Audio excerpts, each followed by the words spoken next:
Hi, everybody, and welcome to a special edition of Moohead Radio. I'm your host, a big and furry bovine. The day after the Cleveland Cavaliers defeated the Boston Celtics 102-99 at Quicken Loans Arena. Michelle will be with us in just a moment. She is rebooting her computer as she is upgrading it to Windows 3.5. Well, what a night it was. Was it everything you hoped it would be?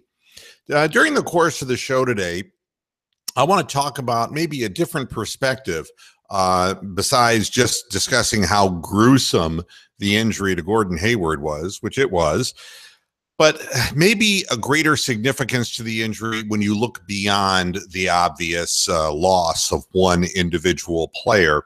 Also want to take a closer look at the Cavaliers, what they did and what they didn't do. I think those are significant things to point out as well, and to also make a point about Kyrie Irving that I think is probably something that you are not reading or hearing or seeing at all in the major press, which I think is probably the most interesting part of the story that isn't being reported at all. First of all, and I'm going to start with that, what I consider to be the most interesting thing that I walked away with after watching the game. And I've got, if you see me looking over this way, it's because the Yankees are winning 1-0, and I have it on my big screen over here. And boy, I'll be damn surprised if anything can stop the New York Yankees right now. And I don't say that in a happy way, but what the hell? It's baseball, and who's watching that now anyway? The thing I take away most from this game is I pretend like I'm an alien. All right. I don't mean like the kind that, has trouble getting in and out of the country, or they want to keep out of the country. No, I mean somebody who knows nothing natively about the game of basketball. And I happen to tune in to the Cleveland Cavaliers and the Boston Celtics, and I know nothing about either team. All right. I have no knowledge of the rosters, no knowledge of the players. The only thing that I do know is what my eyes tell me watching the game. And this is what I walk away with. If I'm looking at the wine and gold, I obviously know that number 23, whoever the hell he is the guy they relied upon at the end of the game. Hi, Michelle. How you doing? Good. How are you? Sorry. Good. So, I mean, I would recognize immediately that number 23 for the Cleveland Cavaliers was the guy who they looked to in the important moments of the game. And if I looked at the Boston Celtics and somebody said to me, who is their go-to guy, I would say Jaylen Brown. I would not say Kyrie Irving. And this is if I had no knowledge whatsoever of the story, the lead-in, who Kyrie Irving is, who Jaylen Brown is. Just looking like a complete stranger to the game, I'd say, well, gosh, that's the guy they've invested all their money in because he's a guy taking every damn important shot in the game. You come down to the end of a game, and here's what I saw. I saw Kyrie Irving, who had 10 assists, passing the ball, and I saw Jaylen Brown shooting the ball and making some. But the most important ones he missed, including one when his team was up that he had a wide open look for as a two-pointer from the corner, and he missed. And what I consider to be an almost misguided shot at the end of the basketball game, in which their head coach remarkably didn't call a timeout when the Cavaliers missed their last shot with an opportunity to tie the basketball game up at 102-99. Instead, he pushed the ball down the floor and allowed a 20-year-old, soon-to-be 21-year-old, fire a pull-up three. Guy who was shooting in the 20% range last year from three is the guy who took really the true final shot of the game. The ball did clank out, and it was tipped out, and it did get to Kyrie, but too little too late. He couldn't do anything with it. So that was a little strange to me. But the other thing that I found strange about this, Michelle, is that throughout the fourth quarter and throughout the game, actually, Kyrie Irving's points came from mid-range jumpers or long threes. There was none of the dipsy-do. There was none of the Uncle Drew dribbling, and no finishes at the rim to speak of. And in the fourth quarter, on several occasions, he Linda Ronstadted Derrick Rose, blew by you. He blew right by Derrick Rose, got into the paint, and kicked the ball out to Jaylen Brown. Not once did he try to finish at the rim. I find that very interesting. I think he tried a couple times, but he was shut down. The one time that I saw, he shot it over the rim because Derrick Rose did keep his body position between Kyrie and the basket, and he forced one up that didn't get up there. But it seems remarkable that a 90% free throw shooter who's considered the best under-the-rim finisher in the game didn't even try it, really, in a meaningful way in the fourth quarter to initiate body contact and to get himself to the free throw line. I find that, having watched Kyrie Irving play for as many years as I watched him in Cleveland, I found it remarkable in a close game that he didn't even try to get body contact to get to the free throw line. But here's the thing I'm going to say that I walk away with watching the entire game, is that none of these players is in for shit physical condition. It is something that Ty Lue was complaining about after the game, as if he didn't know going into the game. Now, we know that LeBron James has been 3.5 weeks out of here as the Yankees now go up 2-0. Nothing going to stop them now. Sounds like Jefferson Starship. Nothing's going to stop them now. But Ty Lue after the game was saying our guys aren't in good physical condition. My question, why not? Is that something the team oversees? Do we have team trainers? Are these people completely out of our sight? They should post a lot of videos of them working out, getting buff. Well, look, LeBron James has every reason in the world to be out of shape because he, the last 3 weeks has been fighting an ankle sprain and not playing any basketball. But after the game, even Jay Crowder said, well, LeBron's not in shape. He goes, neither am I. He goes, neither are most of the guys. And it's like, they're making millions of fucking dollars and they can't even stay in condition during the offseason to be prepared to be in basketball condition. And now I'm going to turn over to I love the nightlife. I want a boogie. Kyrie Irving, who we know never missed a day in a nightclub or a night in a day club or a night in a nightclub in his entire life. Given the opportunity to work out or to make fun of LeBron James working out with Steph Curry, we know already what Kyrie chose. And my belief is that's the reason why he wasn't going to the basket in the fourth quarter. He didn't have the legs. Didn't have the legs to finish. He's been doing the town in Boston. That's why he says it's a real city, because he can get alcohol for free anywhere he wants to and in multiple locations. That's what I think.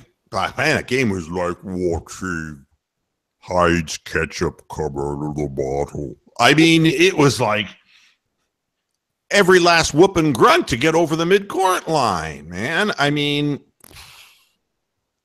this was not awe-inspiring basketball, folks. And it wasn't like there was a reason, like in Game 7 that the Cavs won 2 years ago, where it was like, holy shit, how many games has it been? And both teams were exhausted and it came down to will. It's the first fucking game of the year. Everyone's supposed to be fresh. Did you hear why J.R. Smith wasn't playing at crunch time? No. His back seized up because he's out of shape. Oh my gosh. I already told you to get rid of the bum. I already told you to get rid of Iman Shumpert. And look what he did. When we're up 102-98, he fouls somebody before the ball comes in bounds, and he lets them get a free point to get within the three-point shot. You got to be a fucking knucklehead. And Lou's yelling at him, and it's like, don't play him. He's dribbling the ball between his legs. It's like, fuck fuck this guy. Get him out of here. Mm-hmm. But this is not serious stuff right now. These guys aren't in shape, and there's no excuse for the entire team to be out of shape. And really, what happened in this basketball game, in the second half of the game, the Celtics pressured the ball. That's all that happened. The Cavs were up by 18 points, and they pressured the ball. And look what happened. They couldn't back cut the Cavaliers. They weren't familiar with one another. They kept trying to throw lob passes into the interior, entry passes that the Celtics just ran around and knocked the ball away. Turnovers left and right. I mean, it was awful.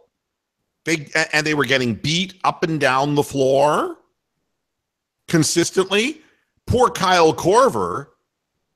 I mean, he looked like Gilligan on the island having to guard Marcus Smart, who also now looks very nice in a shower.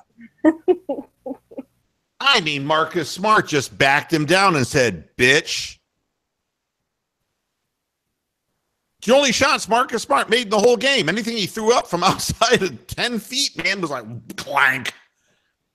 But layups, he's not going to miss.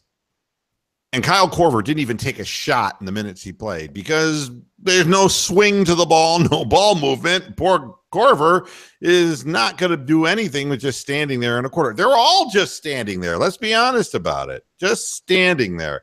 And what did they do? They all looked to the almighty LeBron in the fourth quarter and said, please bail us out. And the out-of-shape LeBron, who was playing strictly under the rim because he couldn't jump and he couldn't accelerate, scored 13 points, scored 29 in the game, 16 rebounds, 9 assists. He's the greatest player in the history of the game. Period. Period. I don't want to hear this bullshit. And then there's Skip Bayless. Yeah. That takes your breath away, doesn't it? Imagine him on top of you, Michelle, working hard. No, I don't want to. I want. I know. Is that disturbing? He looks like the Crypt Keeper from Tales from the Crypt. He's just disgusting. Yeah, I'll do. Here's Mr. Moohead going through his Twitter feed, and he after the horrible injury to Gordon Hayward, and I'm seeing. That was like grotesque, and why people were putting pictures of it up on Twitter. I mean, people are ghastly. I mean, when I saw it on television, my stomach turned. Yeah. Because I was eating a late dinner, and my stomach turned. I got sick. I mean, it was like, man. I mean, I've seen some bad injuries before, and I saw Paul George's, and I saw Sean Livingston. Sean Livingston's the worst I've ever seen, and we'll talk about that in a minute because the injury to Gordon Hayward, there are some similarities between the injury to Sean Livingston and to Gordon Hayward. But I'm reading through, and I mean, Cavs fans, Celtics fans, other players in the league, nuns, priests, cocksuckers, motherfuckers, criminals, bank robbers, rapists, all their stomachs were turned when they saw that. And then there's Skip Bayless, sociopath, who in the moment of this agonizing injury manages to tweet, well, Hayward's injury just made it easy for LeBron to lose his 6th finals appearance. Now, between he and Donald Trump, the two biggest sociopaths I have ever seen or heard from in my life, yeah, that the same Donald Trump who told the widow of the soldier who died in Niger. And yes, Donald, it's pronounced Niger. Just so that you understand, you dumb fuck. Well, he knew what he was getting into, but it probably had to hurt anyway. Even you people have feelings. Skip Bayless, what is that all about? I hate LeBron James so much, I'm going to use Gordon Hayward's misery to take a cheap shot at LeBron. Dude, he's got such a hard-on for LeBron. Nobody it's sick. Is that obsessed with another man unless he wants his dick in his mouth. he wants to fuck LeBron James. I'm convinced of it. I'm convinced that he is physically and sexually attracted to LeBron James. And that's where his obsession stems from. Well, I think you bring up a very valid point. I swear, nobody is that obsessed unless they want to fuck him. And he's so angry at himself that he lashes out and uses it, you know. Why hasn't anybody approached Bayless about the N-word being written on LeBron's gate in his Brentwood, California home? Why hasn't Skip been investigated? I mean, that would be right in persona, wouldn't it? Unbelievable. I mean, I was sitting there going, I don't believe this. But then I do believe it because this is now the way. How can I troll somebody using somebody else's misery? How can I do that and put it up on social media? It's really pathetic. I'll tell you what. When I was in nursing school, they were watching a video of like a surgery of a toe, and I actually passed out. There's something about bones that I just can't take. I don't know what it is. You know, nothing really phases me. Blood, gore. I've held organs in my hands. Doesn't faze me. But if I had to work on the ortho floor and seeing needles and pins and rods and screws and hearing the drill that I pass out. And as soon as you heard that sound last night, that pop, and Harlan's like, oh God, Hayward broke his leg. Hayward broke his leg. It was like, I was like a chicken with my head cut off. I was running around like, oh my God. I thought I was going to pass out. It was so horrible. I was talking to my dad. He's like, no, his shoe came off. I was like, no, his foot came off. Like, it's bad. I luckily for him, like, I'm glad that they got it to set before he, you know, left the locker room. I don't know why he would choose to leave with a broken ankle and fly home to Boston. That's on him. I mean, you're in one of the best medical cities in the world, but thank God it wasn't like a spiral fracture. Like the way it looked, the way it was hanging there, it was like when JJ Watt busted his ankle, and it was like just laying there. Bad. The whole thing was just horrible. And you could see like their reactions on the floor spoke such volumes. I mean, D Wade almost fucking passed out too. You could tell. Well, I think any player could put himself in that position and just imagine, you know, knowing how out of shape they are, you would think that, you know, that would resonate with them because that's a scary reality for anybody. But when you're, it was horrible to watch, and you know, I've seen some pretty gory things, and that was right up there on my list. The thing that's interesting about, you know, analyzing the significance of an injury like this, and of course, where most fans go with this and most media goes with it is, well, now the Boston Celtics are no longer an NBA finalist, you know, for the championship because they've lost this guy. And most people are focusing on the fact that it's just a supreme blow. Let me point out a few other things about this injury that makes it really devastating, perhaps in a different way. 30% of the salary cap of the Boston Celtics was dedicated to Gordon Hayward. All right. In order to sign Gordon Hayward, they had to get rid of people like Kelly Olynyk. And they got rid of him, so he can't rip out Kevin Love's shoulder again. And Bradley, who was their best defender. So they, you know, Avery Bradley made some big shots for them, and he was a great defender, on-ball defender.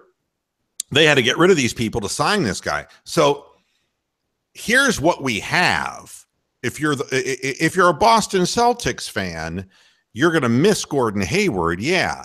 But you also now miss Avery Bradley and Kelly Olynyk, not because they would replace Gordon Hayward, but now you're going to be looking for one more body to come off the bench. You're looking at depth on a bench that isn't there because they invested so much to get Kyrie. They got rid of Isaiah Thomas and Jay Crowder.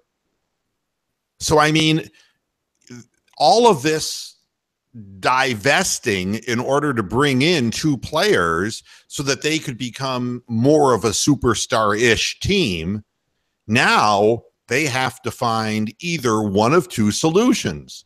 Somebody who can come off the bench and make a major contribution, or they're going to have to tax the guys they've got with more minutes during the regular season, which will wear them out.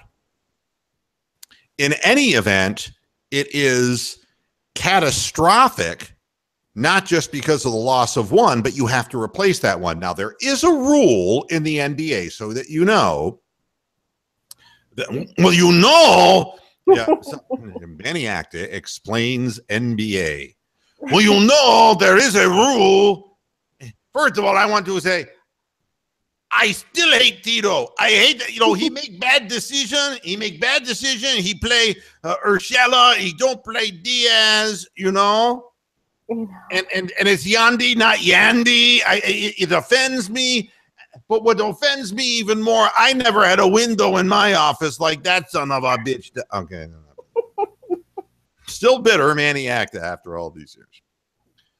But there is a rule in the NBA that says they have $8.25 million to put toward a one-year contract because they lose that player for the year, Hayward, and the NBA grants them an $8.25 million kind of a trade exception to bring in a guy for 1 year on a one-year deal. But who is there that could even come close to replacing a Gordon Hayward? I mean, it is a restitution of sorts, but not something that's going to help out the team right now. Here's the real conundrum that I see. Obviously, the head coach, Brad Stevens, wants to impart into the team five-man basketball, and he's going to tell Kyrie, and Kyrie is obviously good with it, that you got to pass the ball off. And the idea was you'll be passing the ball off to Gordon Hayward. You'll be passing the ball behind the arc to Al Horford. You'll be passing the ball to Jaylen Brown. And now Hayward, the number 2 scoring option in the team, is gone. All right.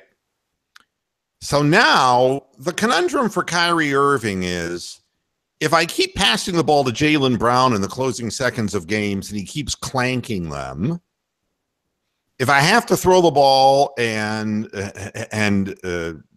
Jason Tatum is going to be the 19-year-old who takes the shot, or old Al Horford, who we'll talk about in just a sec here, Kyrie is really going to be confronted with the ultimate choice. Do you go down passing the ball to 19 and 20-year-old kids to take shots you should be taking, or are you going to shoulder the responsibility and take the shots yourself and break the wishes of what your head coach wants? It is the ultimate conundrum. To be the man, and you're sitting there patting the young guys and trying to coach up the young guys. Good for you, Kyrie. That's a wonderful thing. But you're going to have a choice to make. LeBron James has made the choice many times. Fuck the roster they put in front of me. I'm going to win as many games as I can. That's what LeBron did. We'll see exactly what Kyrie decides to do as this thing unfolds further. Al Horford. I've played organized sports. I don't just talk about them. I played them when I was younger. And I know a bow wow when I see one. If it has 4 legs, a tail, whiskers, and barks, it's a dog. I can tell when a guy has no belief that the team that he is playing for can win. And it's written all over Al Horford. You know that look that abused children have? That look of, Daddy fucked me 6,472 times, and I'm sorry, but I just can't get over it. Or when an abused woman, God forbid, when she's young, grows into a full-fledged woman but has an aversion toward physical contact because of it. Aversions are things that happen to people, or a kid who has a bad incident with a dog when they're young. And for the rest of their lives, they fear dogs. Or little Timmy, if he got fucked by a clown at the circus and he has fear of a clown. Rest of well, there are people who do have clownophobia. There is a word for it. It's not clownophobia, but you get what I'm saying. There's aversions that people, Al Horford played for the Atlanta Hawks, and I don't know that the Atlanta Hawks ever beat the Cleveland Cavaliers, especially not when it mattered in the playoffs. And it didn't matter what the regular season record was. They just never won. And the Boston Celtics have been beaten up by the Cavaliers every single time since Al Horford went there. It doesn't matter where Al Horford is. What he sees is LeBron James beating him in the fourth quarter of every single game, and he's powerless to do a damn thing about it. So what did he do in this game to help his team? He gets a bogus technical foul for like screaming things and wildly just clapping in front of people's faces. He gets tangled up with Jay Crowder, his former teammate, and he starts jawing at him and clapping in his face. And he did it on 3 successive plays until the referee had no choice but to tee him up. It's like, fuck this. I don't know what your problem, but he has to lose. He didn't do anything in the fourth quarter. He disappeared. I don't even remember him touching the fucking ball, Al Horford. So if you're Kyrie Irving, that's one guy you got to count on. Not going to happen. Not going to happen. It's the 19 and 20-year-old guy. I guess that's what you're stuck with. It's just, hi to Bronk, hi to Chad, hi to General Dog. Tony the Calf was in there too. I purposely didn't say hi to him because he's fat and ignorant.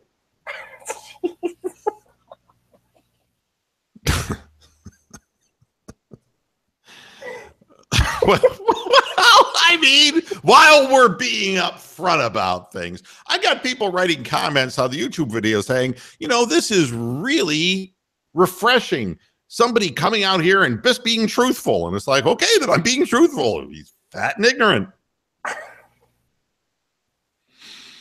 He's probably still watching.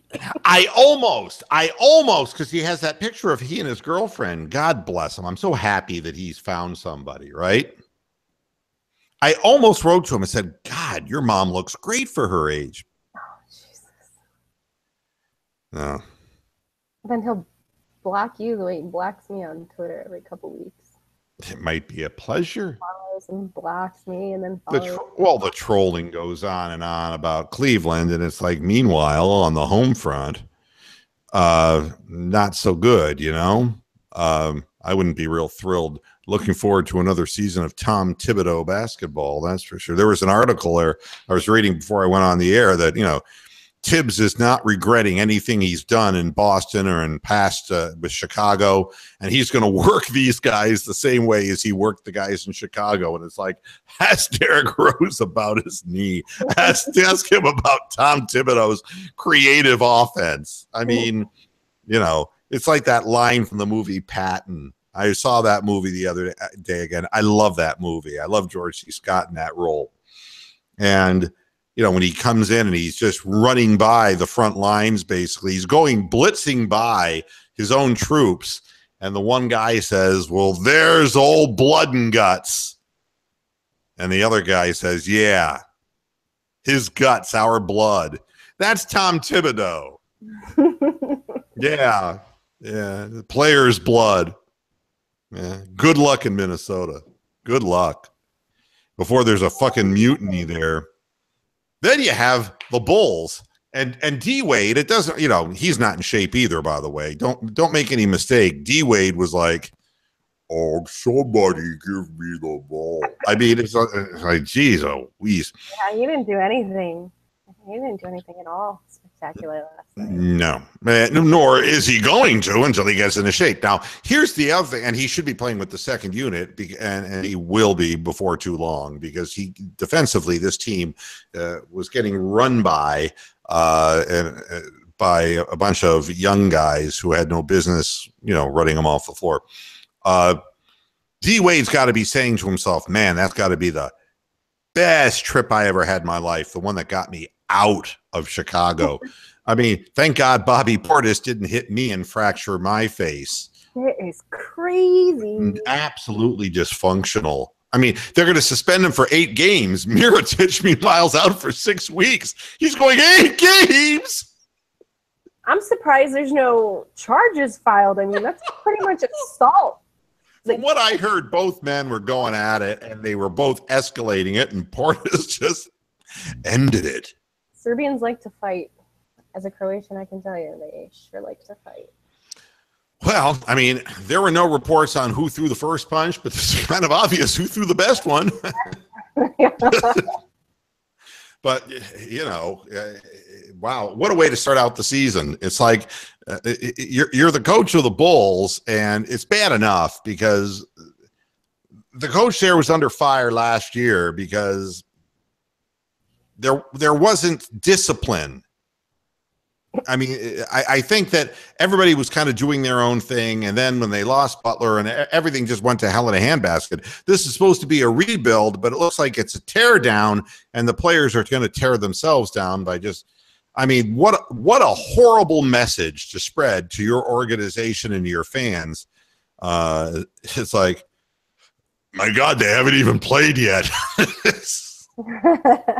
So we have 2 big injuries. One happens 5 minutes into a game in which Hayward just shatters, you know, his leg. And then you've got one before Mirotic even stepped on the floor. This shapes up to be a really good season. By the way, Draymond Green's strained a knee in the Golden State loss to Houston, where they blew a 17-point lead. And the 70-plus win team this year is 0-1. No, it's not going to continue, but it sure was fun for a night, wasn't it? And one more thing about Gordon Hayward while I'm thinking about it. The injury. I promised to compare that with other injuries. About it, I just shudder. They haven't reported exactly what it is, but I think that we know.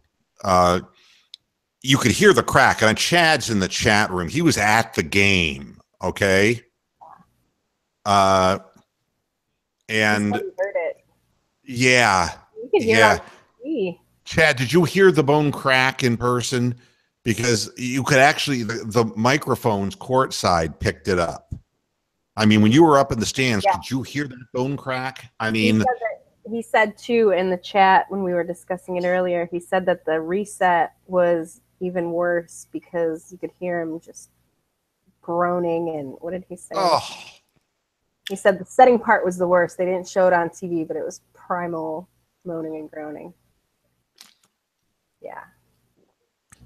I can't imagine. I hope that they ran over there and shot him up with some morphine or something, like as they were trying to do it on the court. Because now Chad says, and it's going to be what I was going to say anyway, a tibial fracture with a dislocated ankle. But here's the thing.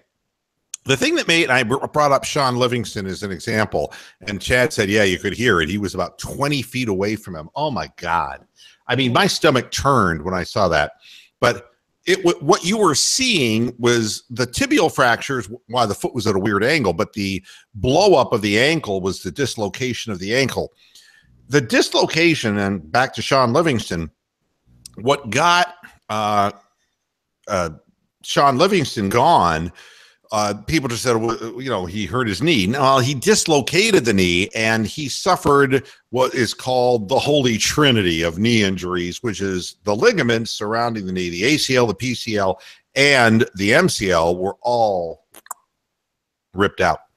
When you dislocate something, it isn't just like dislocating a shoulder. When you're talking about an ankle, it's all of the ligaments that are in that area.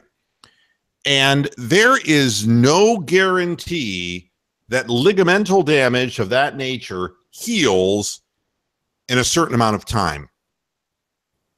Now, a fracture, and we saw Paul George with a fracture, will heal, and chances are you would come back and become close to the player you were. But it took Sean Livingston many years before he was able to get back on the floor to be what he was before that injury because of all the ligamental damage. And that's the thing about this injury that is most worrisome, is it isn't just, well, he's gone for the year. It is, will he return with the mobility that he had before, with the surge, the push, the, with the athleticism, the directional changing that is necessary in the NBA, and nobody has an answer to that. And when you have multiple injuries like that are like fracture and dislocation of two different specific body parts on one bad fall, no guarantees about the future. So this is a real dark cloud looming. With all that said, I mean, the Celtics did a good job to get themselves back into the game. The Cavaliers helped them with their own lousy conditioning and stagnant play. And Chad, at the game, I'd be interested in your assessment of why you think the Cavaliers were standing around in the second half and doing nothing. Mine was kind of along the lines of Ty Lue, the fact that they were tired and not in good shape, and some unfamiliarity. I think everyone kind of accepts that. But it was a little bit disconcerting to see them turn the ball over and get beat down the floor over and over again. And we're going into Milwaukee next.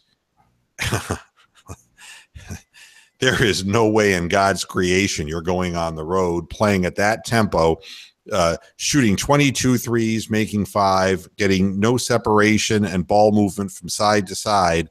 If you think that you are going to beat the Milwaukee Bucks with the young lineup that they have and the up and down capability that they have by turning the ball over and playing half-court basketball and not shooting threes, guess again. Guess again. This is not a recipe for success. I don't know. We have to figure out a way to get shots and get open looks. At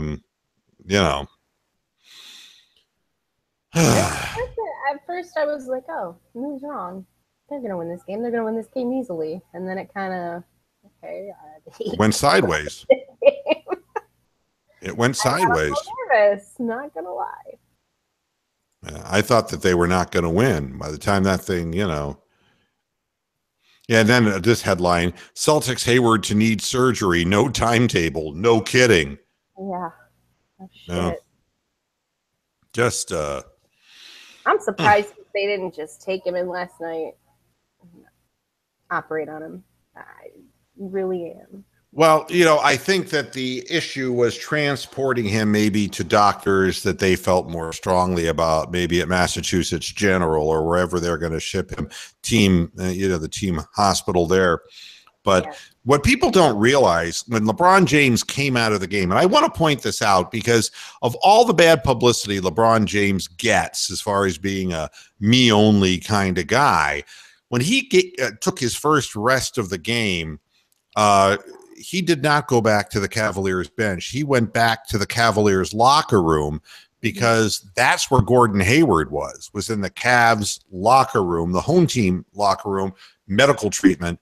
And he actually spent a little time with Hayward. So, I mean, to put things in perspective, I mean, these guys are competitors, but it's a very small fraternity in the NBA. They all know one another to one degree or another. And nobody wants to see somebody go down that way. Nobody, and as for the Kyrie Irving thing, they didn't run the tribute footage. Oh, they didn't? No, they did not. And didn't see it because TMZ was not showing anything leading up to the game. I was so pissed they weren't showing anything. No. I mean, they didn't do it. And the word is that they had excuses they could use, like the injury to Hayward, and that they were looking for the proper moment, and the proper moment never arrived. But the truth is that the players are not happy with Kyrie Irving, and that's something that they all seem to be pretty much on a page with. Even J.R. Smith, the people you saw, consoling Kyrie after the game from the Cavaliers, all to a man had said that it was a selfish act and that they were shocked and disappointed by what Kyrie Irving did. And the players were the ones who beforehand said, too soon. This is not the time to be running a tribute video for a guy who decided in the middle of a contract to vocalize the fact that he wanted out of town and never wanted back. You know, people want to compare this to LeBron, and it's just so bogus. LeBron was a free agent. You may not have liked the way the Lib Decision show went down, and that is not LeBron. That's the league. All right. And let me go one step further. Do you really believe that the NBA was prescient and said, you know something?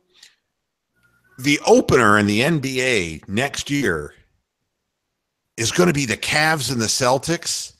And oh yeah, it just so happened that Kyrie asked to be traded after that. And oh, isn't that amazing that the only offer that was really seriously on the table was Boston? Do you really believe that this is all coincidental? I mean, and do you think that Kyrie making these ridiculous statements, it's WWE shit? How do you get the fans whipped up, yada, yada, yada? You say, well, Boston's a real sports city. You know, you don't think that people are coaching him to do this? I don't know, but I've had enough of his mouth. But that's what you're supposed to feel. I'm tired of hearing him, and I hope after last night getting his ass handed back to him that he shuts the fuck up for a while.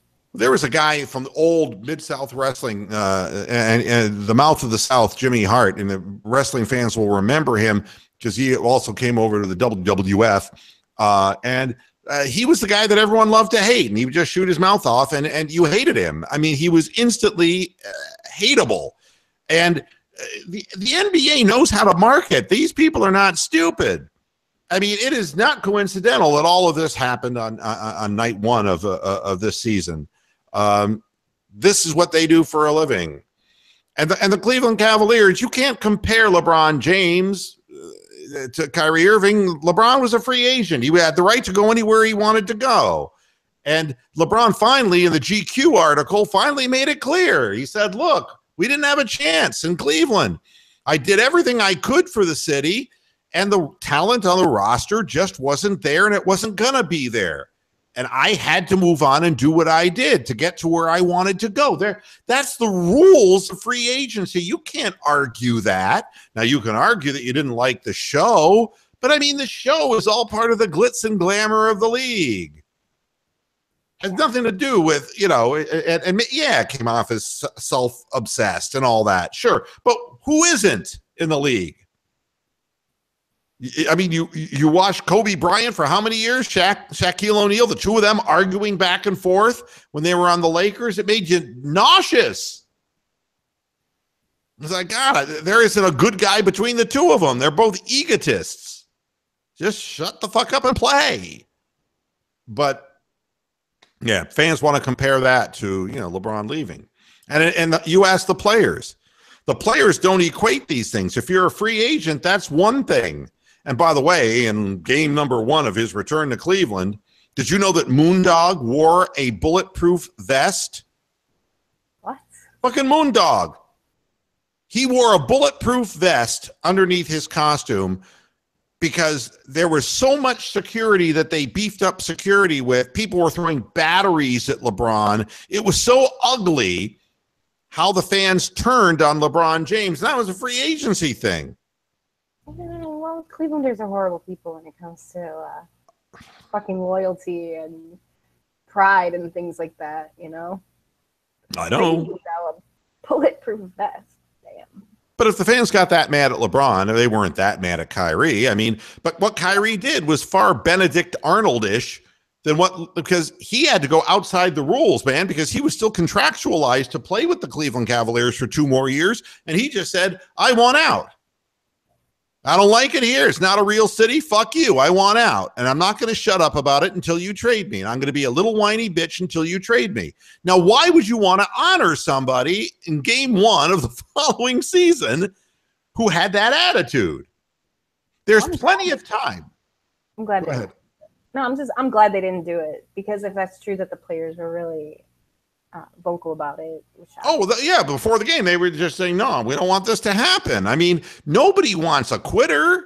It's like LeBron said, you're either with us or you're against us. Mm-hmm. there's no in between. And I guess it bothers me from a standpoint that there's plenty of time to look back and to reflect on what Kyrie Irving meant to the Cavaliers organization. There's plenty of time to look back at that. Now, I was the first one when LeBron left to say, "You better shut up." The asshole who's throwing batteries at this guy, LeBron James, is coming back to Cleveland just as sure as I'm sitting here. No, I'm not saying that about Kyrie Irving, but I'm saying, life's too short. You can't throw shit at people. You can't do that. There's time to settle down. And in that time, you'll get a clear reflection of what Kyrie meant to the Cleveland Cavaliers based on looking through the prism of what he does with the Boston Celtics. And let me tell you, if you're a Celtics fan this morning, you saw what happened to Gordon Hayward, and your heart's in your throat and you're sick to your stomach because 30% of your salary cap just got carried off on a meat wagon, and you look over at Kyrie, and Kyrie, while this is going on the court, has his head buried in the chest of his teammates. The realization now, oh, you're the man now, buddy, because your other sidekick is gone for the season. How confident will Boston fans be at the end of this year if Boston doesn't have much of a season, or if they don't accomplish a whole lot and Kyrie isn't able to somehow whip up some magic? How confident are you going to be that Kyrie sticks around after his 2 years are done? How do you know what Gordon Hayward's going to come back as? If he comes back but is not the same player, or if he's not able to get back by the beginning of next season, which is entirely possible, and Kyrie's going to have to go at it alone another year. I mean, do you really think that Kyrie is that strong that he's going to be a man and say, I said I was going to stay here in Beantown, and damn it, I'm going to stay here? How confident would you feel? And is the press going to be on the doorstep of Boston every single day saying, you think Kyrie's going to stay or is he going to go? Is he going to, like the LeBron thing, is he going to stay or is he going to go? Do you think Boston fans are going to trust a black man when there's money on the line and a chance to join a super team at the end of next season? Do you really believe that Boston is going to believe that Kyrie's heart is really in Boston? Boston fans are very compassionate, understanding people. They're very patient when it comes to winning championships. I mean, of course. They're horrible fucking people. They'll probably hate him before the All-Star break. When they're 6 games under 500, they're going to want to run him out of town. He's not LeBron. I mean, he's not going to run this team. He's not going to lead the team. Look at last night. I mean, he just sat there and cried about it. He didn't even go over to Hayward. He didn't do anything. He didn't pick everything up and just start taking charge. It's not his personality. I'm really convinced that he just wanted out of Cleveland because D-Wade was coming in and he felt like a jilted lover. Oh, but Bronk comes up with a great one. He goes, maybe the Celtics didn't want Hayward to get staph infection in Cleveland. It's like, LaCharles Bentley. Didn't Jervicius get staph too? That's what ruined it. Yeah, sure, they all did. And you know something? I saw LaCharles Bentley in the men's shower. Boy, was he put together. I want about 4 years ago. The only thing that I miss about all of this, really, is that because it was a nationally televised game, we didn't have what we used to be, New England Sports Network, which is now Comcast of the East, or whatever they're fucking calling themselves now. And we didn't get the Tommy Heinsohn call. Holy fuck, I heard a crack.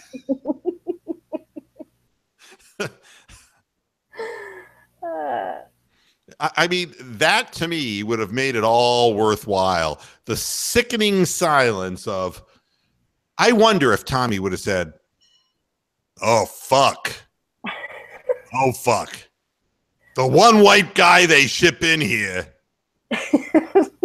And he's got brittle bones. Fuck me. Fuck my life and my existence. I'm going down to the men's shower.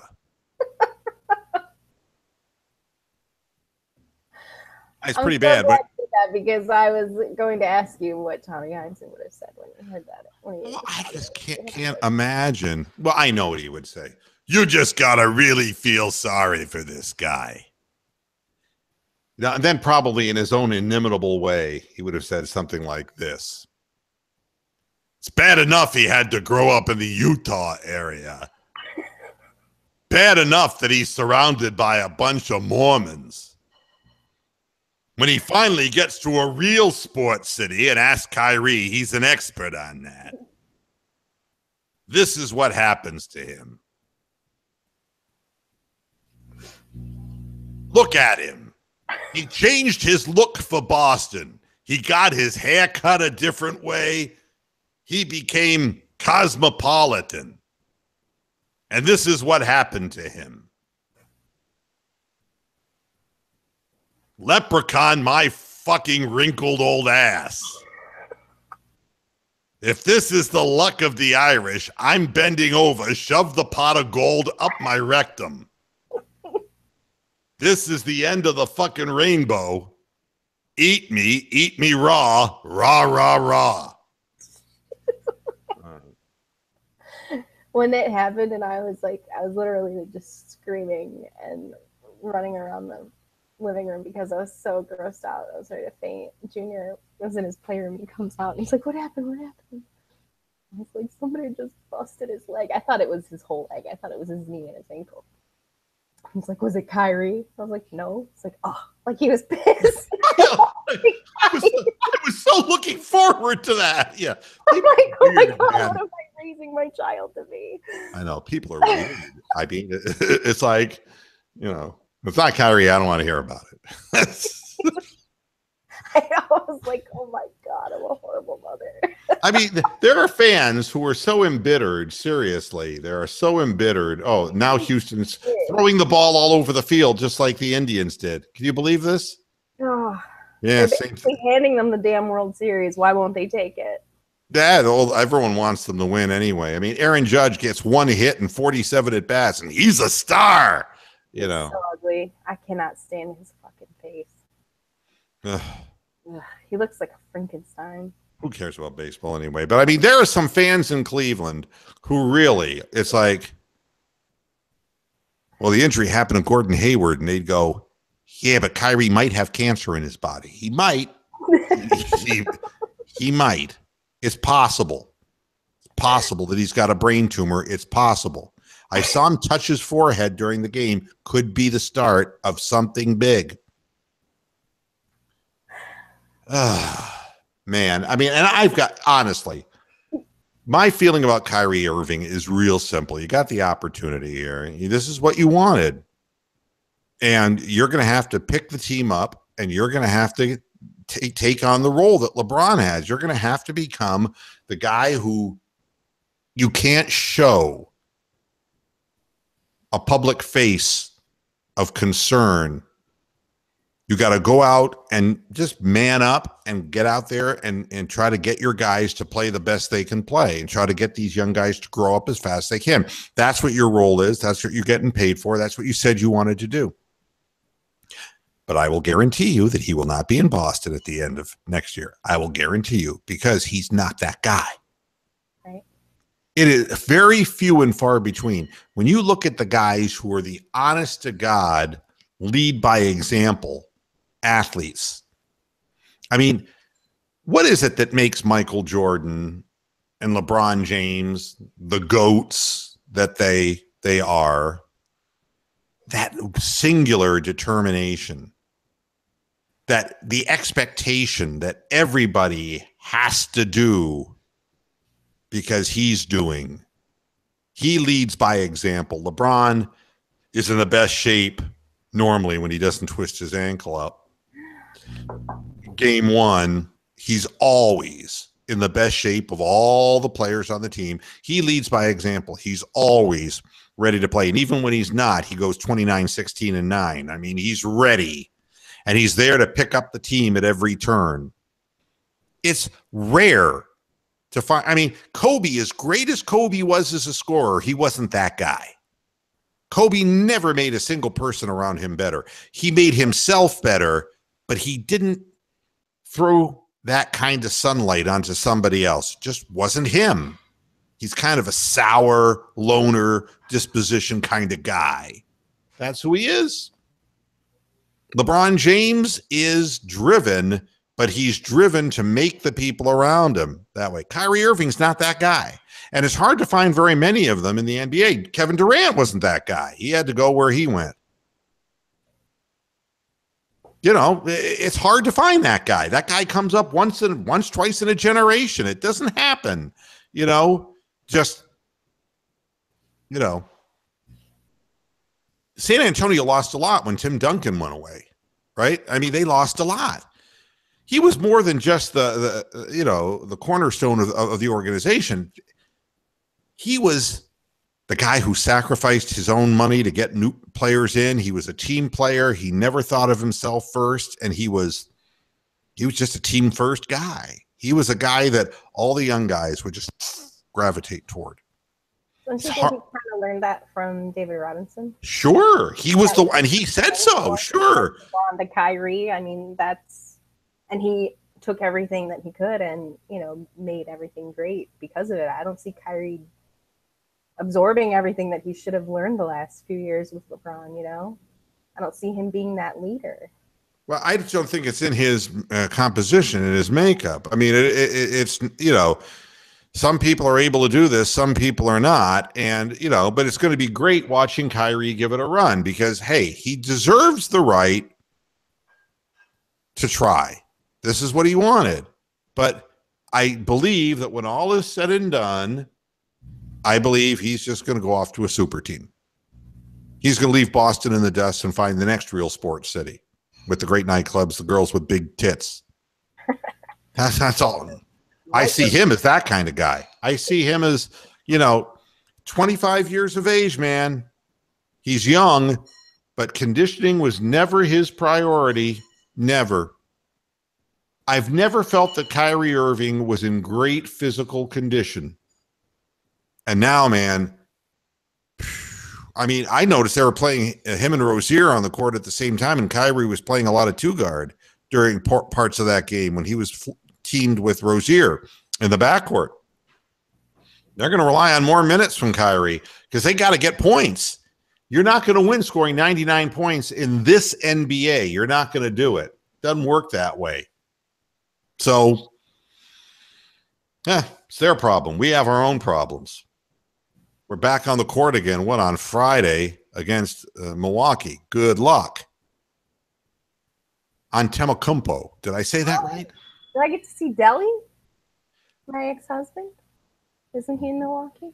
I guess he's still there, but boy, things cooled on him last year. He kind of turned into the Deli we knew he was and could be. He was still throwing alley-oops to Tristan Thompson. The problem was Tristan was 1,000 miles away. Not good. Not good. I'm just thinking if there's anything else that I really want to say after all of this. So glad that you decided to do this. Huh? I'm so glad that you decided to do this show today. Well, you know, I was really happy to see the Cavaliers pull the game out because it would have been substantially worse had they lost to that group of players. Really worse. You know, they would have been hugging Kyrie after the game if they lost to him. Well, I didn't even listen to what Kyrie had to say after the game because, quite honestly, I don't care what he has to say. He said it's just an ordinary game. Yeah, I would expect that from that nitwit. The truth of the matter is that he's got 81 more games to try to carry the franchise in Boston, and he's going to learn what that means. Deshaun Kaiser has been reinstated as Brown's starting quarterback. Do you know what? Let me do an impression for you. I do Tommy Heinsohn, of course, but this is, wait a minute.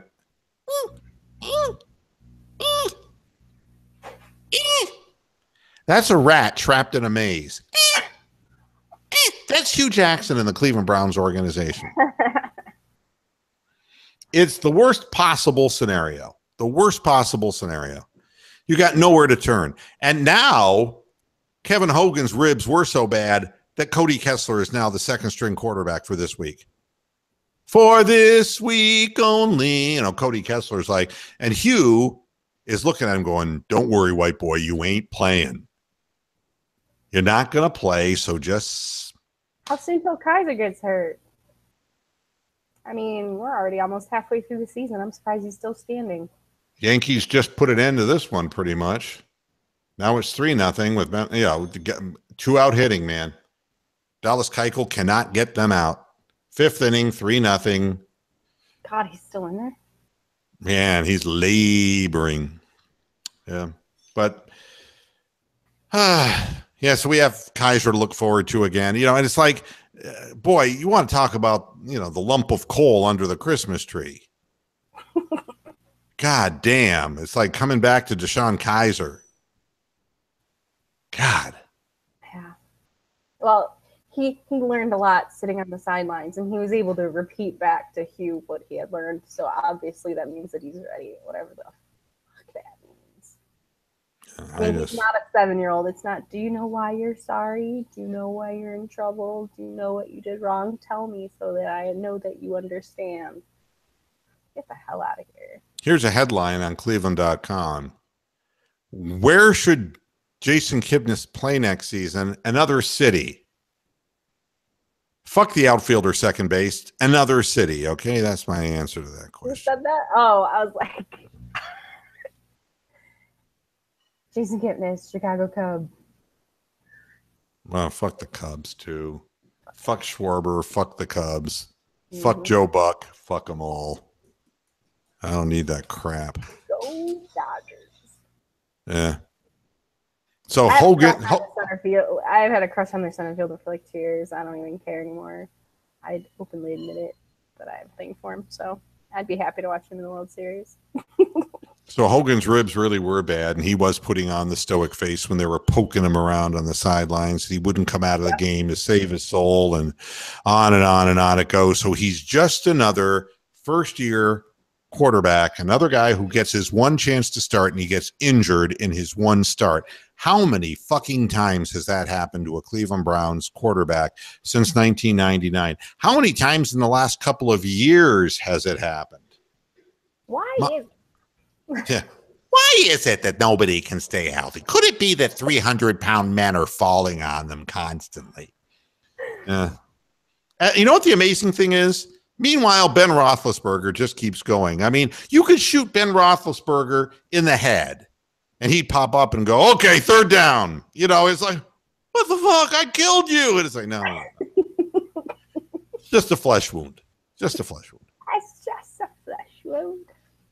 Yeah, I mean, but God, if you look cross-eyed at a Cleveland Browns quarterback, it's a bye-bye. I have a migraine that magically disappears in a quarter and a half. God, it's just pathetic. So now it's Kaiser, and he's going to get hurt. Yeah. And Cody Kessler is sitting there saying, can I say a prayer that he stays healthy? Because I don't want another concussion. Please, Hugh. No, don't put me out there. Hey, McCown still plays, and that dude's got more concussions than all 3 of them together, probably. Do you know who McCown looks like when he takes his helmet off? I know who I think he looks like. I think he looks like Ivan Drago. Well, that's an interesting one. I'd say Super Dave Osborne. Oh. Do you remember Super Dave? Yeah. No, he doesn't look like him physically. He looks like the fact that he's had too many things go wrong where he gets his head crushed and bashed in, and there he looks brain damaged to me. I mean, he really looks like he's already starting to forget things. He probably is. He's only played for 2 teams in the NFL. He probably forgot about the other 4 teams. It's bad. It's bad. But, one thing that I wanted to point out, because Chad, and I'll see if he's even still in the chat room, but I thought it was probably one of the most interesting things that I responded to on Twitter last night was, Chad was obviously hit hard, by the injury to Gordon Hayward. He was 20 feet away, we find out today. But, you know, the thing that amazes me is when we get something like that, where it's such a visceral thing because it's visual, we can see the dislocation and we see this horrible disfigurement, and we can almost imagine the pain that this guy was in. And the Yankees now go ahead 4-0 as Dallas Keuchel can't get out of the inning yet.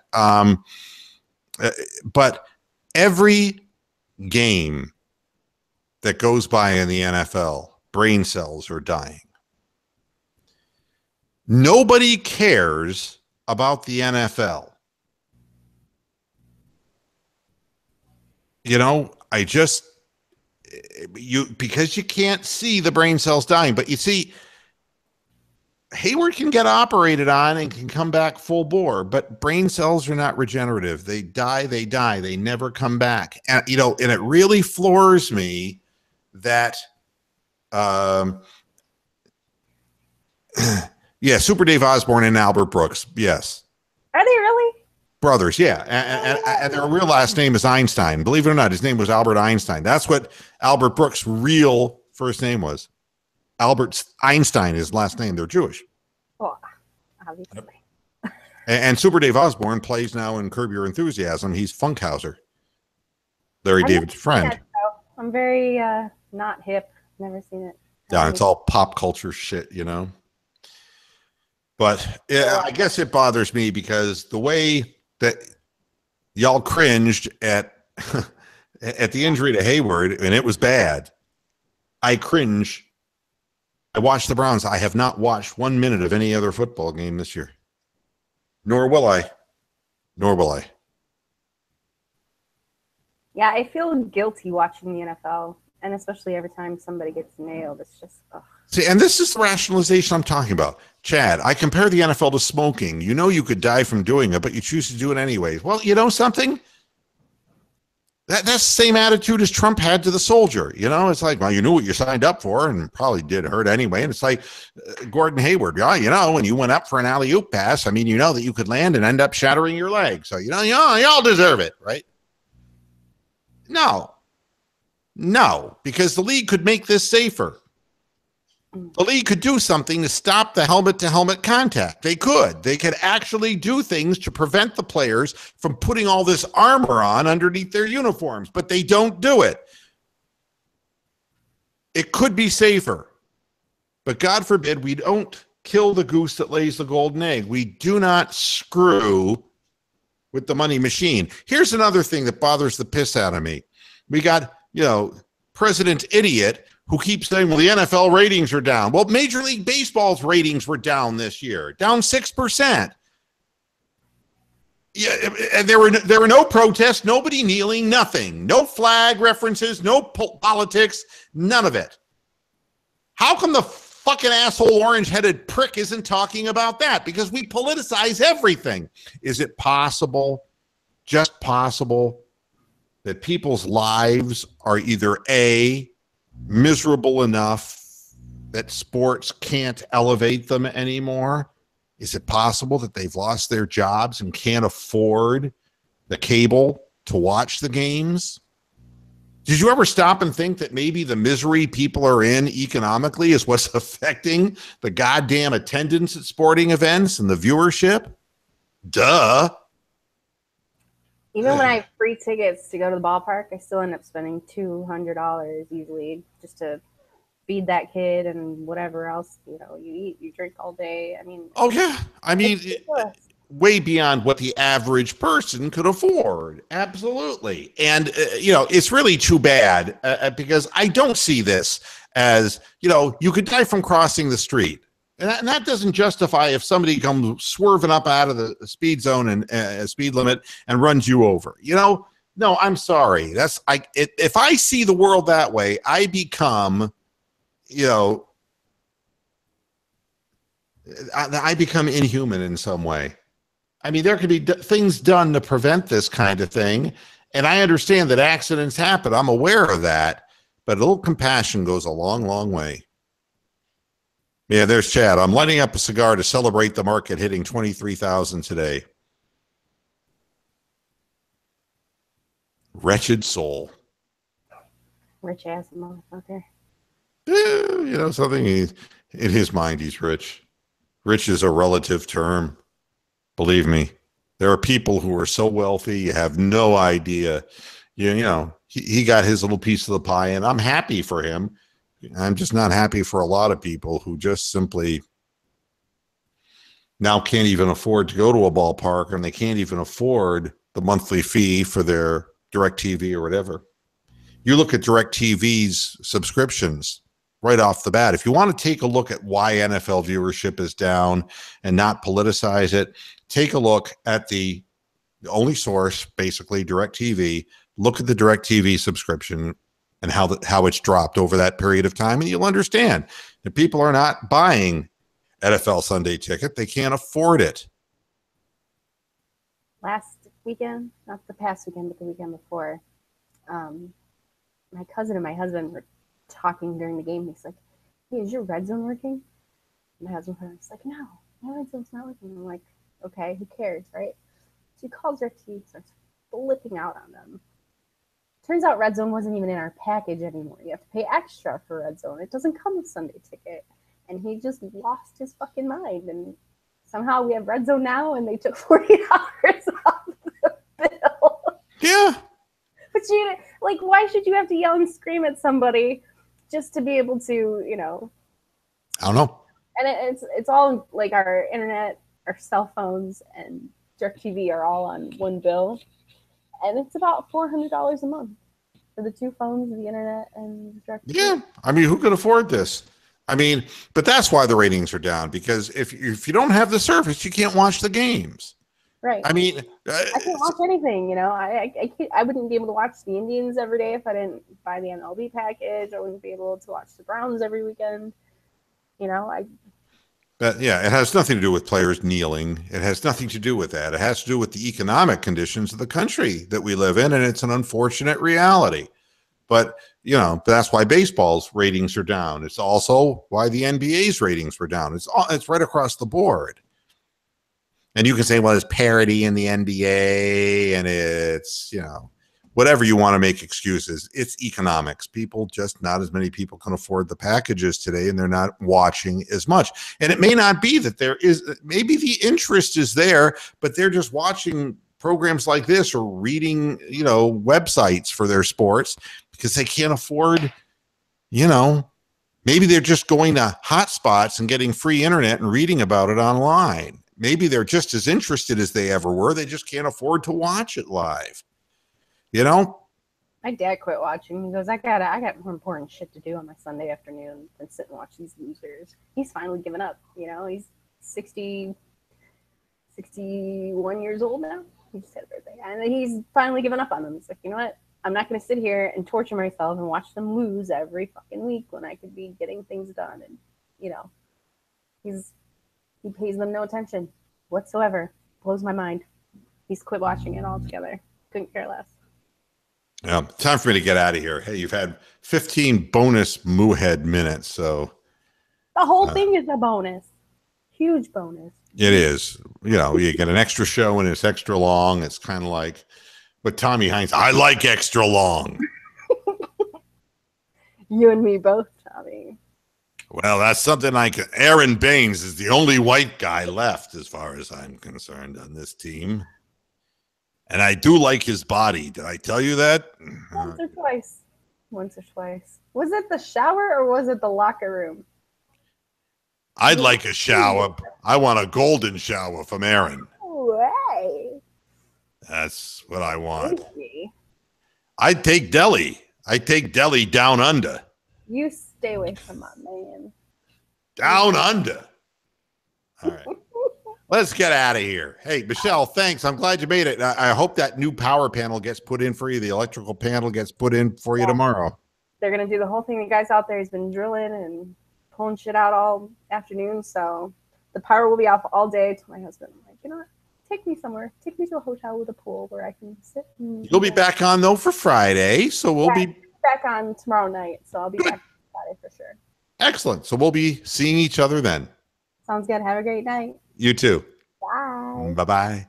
And thanks everybody for tuning in to this bonus edition of Moohead Radio. I hope everybody has a pleasant evening. And until Friday, hasta la vista, Pasture Heads. Bye-bye now.